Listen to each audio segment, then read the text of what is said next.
Hello everyone, welcome back.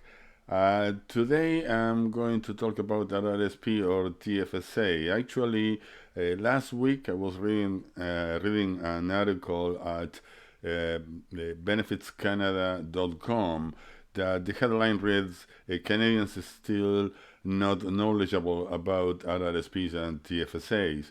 And one thing, I don't understand why they're so surprised, because one thing that I learned in my 35 years in financial services is that we need to keep on reminding people the differences, because Canadians do have a life beside RRSPs and TFSAs, and they're busy.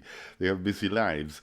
And they talk about their RRSPs or TFSA only once, or in the best case scenario, twice a year. And we cannot expect them to remember these rules from one year to the next. And besides that, it's a pretty boring stuff, let's face it. Once a colleague of mine said, Ruben, I'm going to show you a financial strategy that is going to make you the king of the next barbecue. And I said, well, look, if I'm invited to a barbecue and start talking about finance, I don't think I will get invited again. So I don't promise that I'm going to use your strategy in a barbecue. But tell me anyway. I want to learn. So free learning is good. It's excellent. And even my wife, when I told to her about our own retirement, our own RRSP, she said, just do it. Don't tell me. And, I'd rather trust you. I say, oh, okay, this is good to know after 40 years of marriage. And she trusts me. And my son calls it bedtime stories. So that puts me to sleep. So nobody wants to listen to me. I think this is the reason why I started a YouTube channel. Probably you want to, if you watch this video until the end and without falling asleep, leave me a comment. Say, Ruben, I watched your video and didn't fall asleep. So that will make my day for sure. But anyway, let me show you what happens with RRSPs and TFSA when you need them the most, which is a retirement. Before going into retirement income, let's make sure that we understand the basic difference between these two accounts. So your contributions, your money, your deposits into your RRSP account are deducted from income, meaning you don't pay tax on that money. Instead, the money that you contribute to your TFSA account, your tax-free savings account, is money after taxes. So first you have to pay tax and income tax, and then whatever is left you can deposit there. So therefore, RRSPs are money before tax, and TFSAs are money after tax. And withdrawals, RRSPs are taxable as if you happen, whatever money you withdraw from an RRSP becomes taxable as if you happen to earn that money on the year of withdrawal. Instead, the TFSA, well, yeah, the word says it's tax-free savings accounts are tax-free. But what do that means? How much tax do we pay on that money? So, well, it's the tax that we pay on income. And here I will share with you the Ontario and federal rates together. If you happen to be in any other province, if you live in another province or territory, let me know. Leave the comment on the comments a note, and I will publish the table for your province of residence. But if you live in Ontario in 2022 and you earn less than 46,226, so you will pay on your taxable income, on your taxable portion, 20%, 20.05%.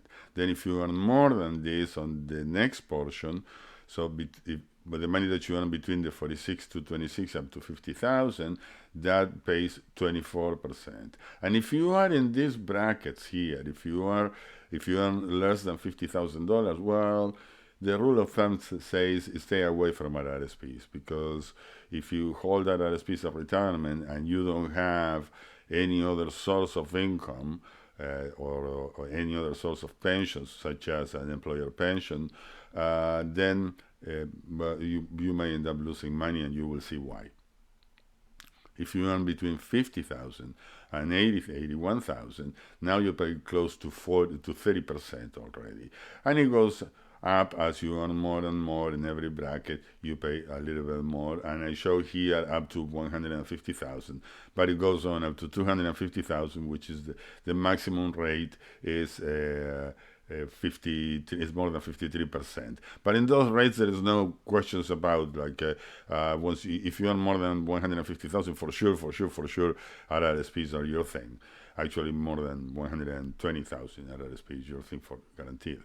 So this is in the way we're taxed. So that means that, for example, if you earn, say, $65,000 per year, and you decide to deposit 10,000 in RRSPs, you are here inside this bracket. From 65,000, you deduct 10, you end up with 55,000. So you're still in this bracket. That means that that $10,000 will save 29.65%.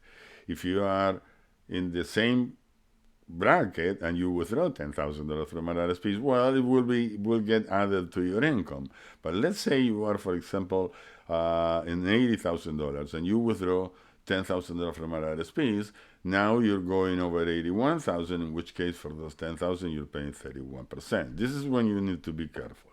Tax-free savings account, you don't worry about it, because in essence what's going to happen is the money that you have available, whatever you want, you pay your tax rate, and then you can invest in the tax-free savings account.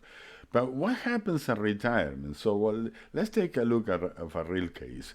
So let's say that Helen is a single person, and I'm showing a single case scenario because it's the easiest way to illustrate it. It's a lot more complex. I will work on a video to show for couples, the effects on couples' income when they retire, but it's a lot more complex to show it.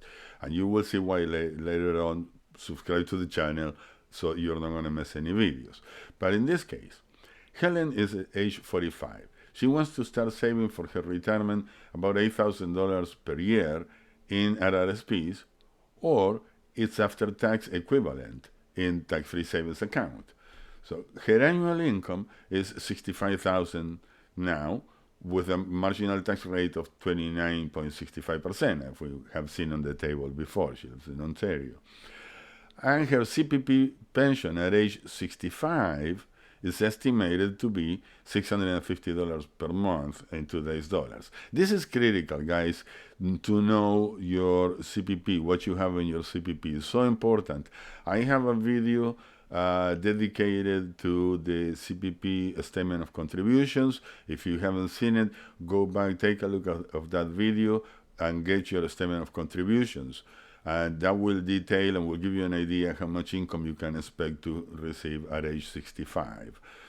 So, but getting back to Helen, so we will compare the RRSP, $8,000 per year for 20 years, if she saves this consistently from age 45 to age 65, at a 6% annual rate of return. Let's assume that she earns 6% on her investment.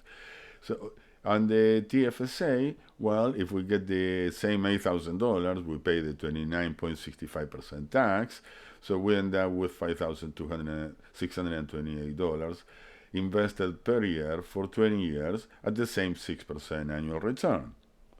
In this scenario, under the RRSP account, she would have saved in 20 years $294,000, and in the TFSA, of course, she's going to have less.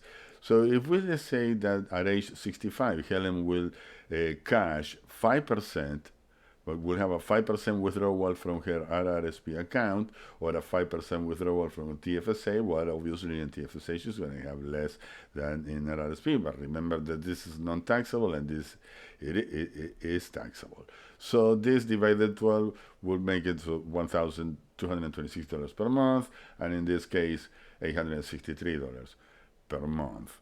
And she will receive $650 from CPP and maximum all-day security, because it's age 65, in today's dollars is $642 per month.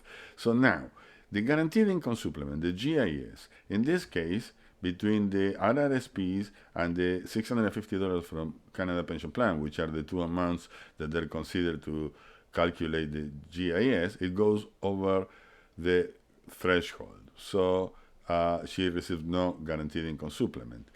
But in the case of the tax-free savings account, because this amount is not included in the calculations for the GIS. Only this amount is included, so she will receive $514 of guaranteed income supplement. So this will bring us to a total of $2,518 per month, or $30,000 per year in the case of the RRSP account, and or $2,669 per month, a little bit more, or $32,000 per year in the case of the tax-free savings account. But now we have a little bit of tax to be paid here. So Helen will have to pay, give or take, depending on her tax credits, $2,000 per year in income tax. And in the case of the tax-free savings account, because this amount here is tax-free and this amount here is tax-free, the GIS is non-taxable, she doesn't have to pay any income tax. So bringing the total income after tax, this is the money that will end up in Helen's account for the year: $28,000 if she saves in RRSPs, $32,000 if she saves in tax-free savings account. This is a difference of $3,812, sorry, per year of retirement. If Helen lives from age 65 and only up to life expectancy, which is age 85, this is per year. This is a lot of money, guys. We're looking into $70,000 bucks. So this is why it's so important to know how much you have in your Canada pension plan, and then estimate how much monthly income you may achieve to have with your RRSPs or with your TFSA, which any financial advisor can help you to do that. So in the case of Helen, in this scenario, the real cost of the RRSP goes as follows. So on contribution, what happens? So Helen contributed $8,000 per year, and every year she saved $2,372 in taxes. So the tax rate that she saved is 29.65%. But at withdrawal, Helen withdrew $14,714 per year, so the tax payable is about, give or take, $2,000. But the GIS reduction, the guaranteed income supplement, gets reduced by $6,168. So bringing the total tax payable to $8,168, that corresponds to a tax rate of 55.5% of her RRSP withdrawal, which is an outrageous amount of money. It's so important to plan properly. But what if Helen happens to have an employer pension and receive another $1,000 per month, an employer's pension, a widow's pension, whatever pension that she receives, an extra $1,000 per month? Well, let's compare now. So same thing as before, and same savings in RRSPs and TFSAs, same withdrawals from both, but now we have an employer pension added to the RRSP, and the $1,000 employer pension added to the tax-free savings account. So the Canada pension plan remains the same, $650. The old age security as well remains the same, and the guaranteed income supplement now, in this case, well, it was zero before, but now here is also zero. She's over the threshold of the guaranteed income supplement because the employer pension, $1,000, gets added to the Canada pension plan, and together what they do is that they put Helen's income over the GIS threshold. So under the RRSP savings model, Helen will end up with a total monthly income of $3,518 or $42,000 per year. And in the case of the tax-free savings account, she will end up with less income and less income per year, of course. However, we have some tax to be paid here, and give or take, she's going to pay about $4,400 of tax on this account because all these components are taxable. So instead, on the tax-free savings account, because the tax-free savings account is tax-free, this component is non-taxable, the tax liability will be a bit lower. But still, the take-home income, the net income deposited on Helen's account, in the case of RRSP, would be $37,000, almost $38,000, while using TFSA would be only $36,000 per year. It's clearly an advantage to save in RRSPs in this case. So this is why it's so important to know the difference between the two and to have this discussion with your financial advisor and to make sure that your financial advisor do understands government pensions, because not all financial advisors do. They're not all very knowledgeable when it comes to government pensions. And get your statement of contributions. This is so important. Once you have the number from Canada Pension Plan, which is the only missing number that you can have, the rest your financial advisor can calculate it on how much to save, how much you're going to have in the future, and all this. So, but knowing your statement of contributions, what you have in your Canada pension plan, added to any other pension, will tell you, will give you an idea if you should save in RRSPs or if you should save in tax-free savings account. And if you have any questions, you can leave them below the video and in the comments section. So I hope I made a difference. I hope you find the video interesting. If you did, please give me the thumbs up. That will help me a lot. Subscribe to the channel. I need your subscriptions, guys. It's free of charge. Like, it doesn't cost you anything. It takes only a click. And thank you for watching. Thank you for watching, and I will see you in the next video.